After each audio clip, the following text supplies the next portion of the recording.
Amanda, police say this was a home burglary that escalated into a homicide. He says since they were robbed last week, he's added several high-tech cameras. Teachers weren't even required to address the Connecticut shooting in their classroom. However, teachers were encouraged to answer any questions or concerns students might have. Deputies say they found the two toddlers in this alleyway off North Heritage Street in downtown Kinston, just 3 hours after they went missing. There was a woman in the front seat. I'm not sure how she's related or if she's a family friend, but she was visibly upset. I did talk with the little girl's grandfather earlier today. He says the whole family is in shock and no one in this community can seem to make sense of any of it. She's trying to drive more voters to the polls on Election Day, especially here in this swing state. Let me show you what these people are dealing with, because we've gotten tons of calls into our newsroom about this. When they come here to pick up their clothes, they see this sign right here, business closed. And if you take a look inside, you will see this place has been emptied out. Alan, the civil rights group, says Philip Lewis got off easy because he's white and he comes from a wealthy family. DOT told me this roundabout cost about $800,000 to build. In addition to all the other apps, these iPads also come equipped with video cameras. There was a lot of disappointment, you know, when North Carolina went to Mitt Romney, but they are pressing on here. But sometimes several stints in here just aren't enough to deter repeat offenders. And once they're released, they're often faced with no real family structure or support, which can make it easy for those criminals to slip back into old ways that land them right back here. Several families are without a home tonight. A duplex caught fire in Greenville last night, damaging 12 units. Governor Perdue called the convictions tainted by racism and referred to them as an ugly stain on the state's criminal justice system. Friday's school shooting in Connecticut has sparked another debate on gun control. A late-night shooting leaves one man in the hospital and 2 men on the run. Here in Greenville's upscale West Haven subdivision, the homes are spacious and the streets are quiet. But some neighbors say that quaint image has now been shattered. I think it's getting a little ridiculous back here. We've had a lot of incidents over the past few months. With a community watch sign posted just across the street, this home on Cedarhurst Road has turned into a crime scene. Police say around midnight they got a call from a woman who said a burglar shot her husband. The victim, James Allen Carr, was transported to the hospital where he later died. No one else in the home was injured, and police have not revealed what, if anything, the intruder stole from the home. It's the second home break-in in this neighborhood this summer. Back in June, a woman survived a home invasion by locking herself in her bathroom as she waited for police to arrive. Has that changed your view of how safe this neighborhood is? It's shaking it a little bit. It's making me think twice, make sure my alarm's set at night, and you know, things are where they're supposed to be and items are secure.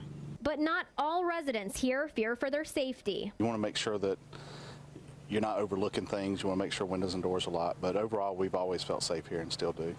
Right now, Cox says he is more concerned about the Carr family. We hope that the family's okay. Our thoughts and prayers are with them. Police are continuing to investigate this homicide, and they say they could be looking for more than one intruder. If you know anything, you should call Greenville Crime Stoppers. As you can see right here, they have put a new cover over it so no one can actually fall through this hole right here. This was the mattress that firefighters actually temporarily covered it with. And earlier today I got a chance to talk with them. These lights out here, these are our lights. These are not street lights. So it's pretty dark. It would actually be pretty easy to fall down in a hole like this. Call it a freak accident. As people from the neighborhood start to hover, firefighters pull a woman out of a storm drain that had no cover. Her name is Rebecca Freeman. Where are you hurting?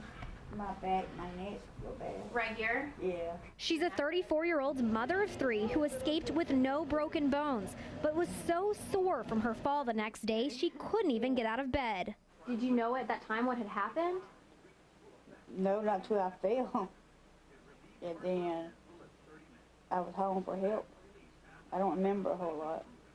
To find out exactly what happened, I retraced her steps with her boyfriend, Leonard Tyson. He says they were just walking to the store before 10 o'clock to buy antifreeze for their car. So you were walking right here. Right here. And so if I'm Rebecca, what happened? You know, she was looking at me talking. Like this? Just like this, and all of a sudden she just walked just like that, boom. And just dropped down. Just dropped. Tyson says his girlfriend spent 10 agonizing minutes laying in the cold, wet sewer as they waited for first responders to arrive. Of course I was scared. I was feared that she had broke her neck or something, you know. This is across the street from where Freeman fell, but just to show you, the Public Works Department has removed this grate cover. This is about a 6-foot drop down to the ground. Greenville Public Works Street Superintendent Ronnie Donley says the grates weigh more than 200 pounds and cost taxpayers $225 to replace. It was about 8 months ago that we had a rash of them that was taken, off the tops, and most of them were on undeveloped streets that we have throughout the town, and most of them was in non-developed areas that were missing. Donley says they still haven't found the sewer grate, but Tyson says if someone did steal it, they should consider the next man's kids' safety, you know. And I call one of the kids could fall in and kill himself, you know. Donley over at Public Works says here's one of the things they're doing to keep it from happening again. They're putting these little metal spots right here. It's these little wedges. It's going to keep this grate really, I mean, you can't even move it. It's really tough.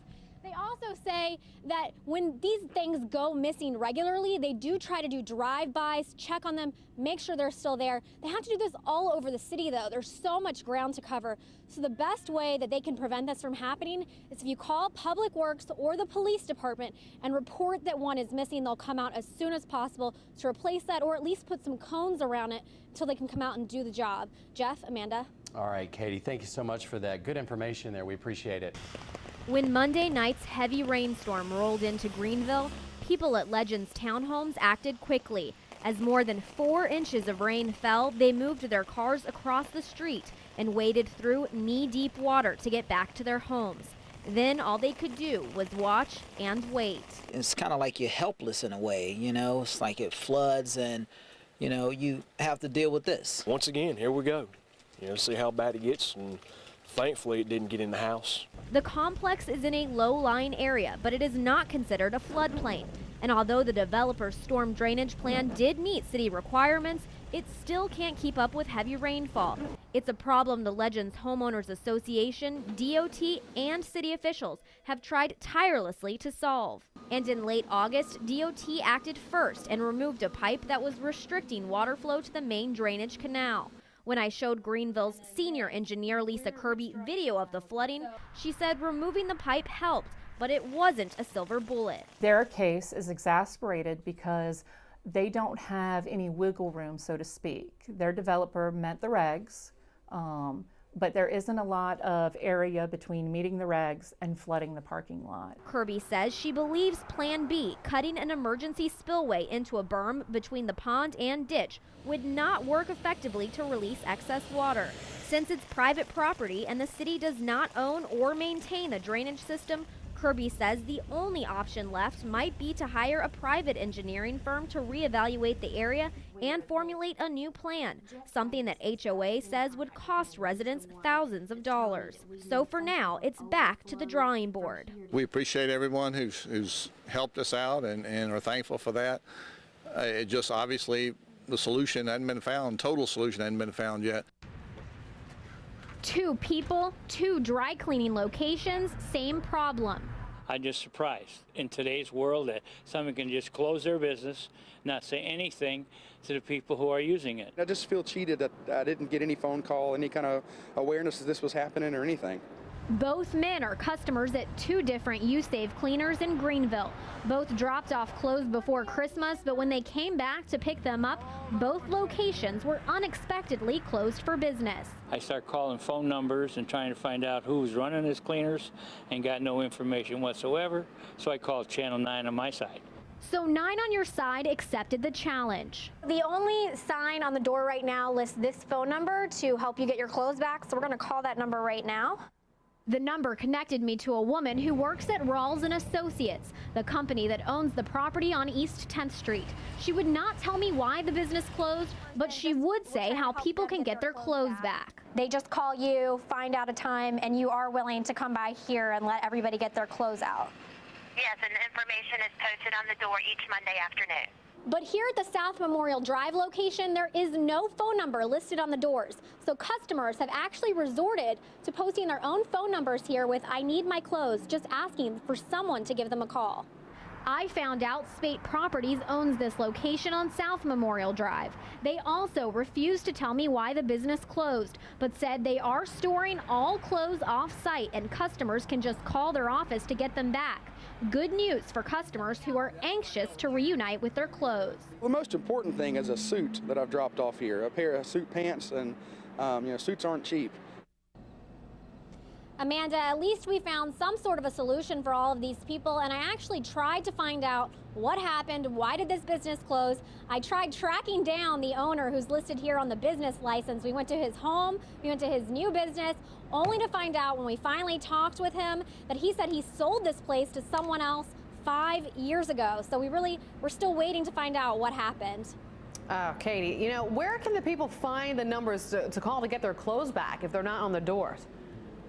Yeah, Amanda. Well, actually, that woman over at the East 10th Street location said that they're going to be posting on the door every Monday, 2 days per week. This week it's Thursday and Wednesday that people can come by for an hour to come get their clothes out. Otherwise, you can call the number listed on the door, or you can call the number to Spate Properties. Both of those numbers are on our website. That's WNCT.com. Just go there and click on the article, Amanda. Talk about a punch in the stomach to look through those windows and see it completely emptied out. Oh, definitely. People are like, where's my suit that I just dropped off? They've been kind of freaking out about it. I would be right there with them. All right, Katie Banks reporting. Thanks so much, Katie.